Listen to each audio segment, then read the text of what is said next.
Los Angeles looked expensive even when it was lying. Rain had just stopped, leaving the streets glossy, reflective, cinematic, like the city itself were performing for someone who still believed in it. Tim sat in his car with the engine off, staring at his phone. Account balance, $3,914.27. He laughed quietly. Still impressive, he muttered. Consistently terrible. At 37, Tim had learned that failure wasn't dramatic.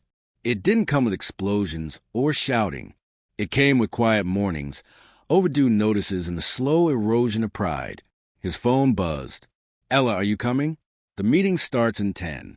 Tim typed deleted, then typed again. On my way. A lie, but a small one. The kind that felt almost polite. Ella worked for a nonprofit in downtown L.A., one of those places that still believe money could be moral if handled carefully. She believed that, too. That was part of why Tim loved her, and part of why he never told her how bad things really were. When he finally walked into the office, she was standing by the window, arms crossed. "You're late?" she said without turning around. "I brought coffee," Tim replied, holding up the cup like a peace offering. She took it, sighed. "You didn't sleep again." "Sleep is optional," he said. "Dead is not." She smiled, but it faded quickly. "The bank called," she said, "about your credit card and the car payment." Tim leaned against the desk. "I'm handling it." "You always say that." The silence between them felt familiar now. Heavy, practiced. "Tim," she said quietly, "I trust you, but don't shut me out." He nodded. He always nodded. The call came that night. Timothy Keller, said a voice smooth enough to be dangerous. Still allergic to good opportunities? Tim recognized it immediately. Mark Brenner, former colleague, former friend, current success story. "I'm not interested," Tim said. Mark chuckled. "You're overdrawn, unemployed, and driving a car that technically belongs to the bank. You're very interested." Tim closed his eyes. "What do you want?" "One signature." Mark said, "A financial report. Nothing violent. Just creative accounting." "That's fraud." "That's capitalism," Mark replied. "You want to drown honestly or swim dirty?" Tim didn't answer. "Think about it," Mark said. "This city runs on worse sins than yours." 2 days later, Tim signed. The document felt heavier than paper should. Numbers moved.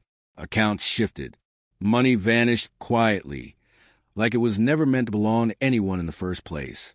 Mark poured them both a drink. "To survival," he said. Tim didn't toast back. The investigation started within weeks.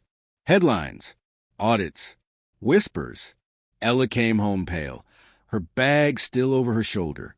"They're investigating partner organizations," she said. "Someone manipulated financial reports." Tim felt the room tilt. She looked at him. "Do you know anything about this?" He tried to speak. Failed. Then nodded. Her face changed, not explosively, but completely. "You stole," she said, "from people who needed help." "I did it for us," Tim said desperately. "For our future." Ella laughed softly, bitterly. "That's the worst part. You convinced yourself it was love." She slept on the couch that night. She moved out a week later. Mark was arrested. Someone had talked. Someone had provided documents, timelines, proof. Tim waited for his turn, but it never came. Instead, he received a letter. No charges filed.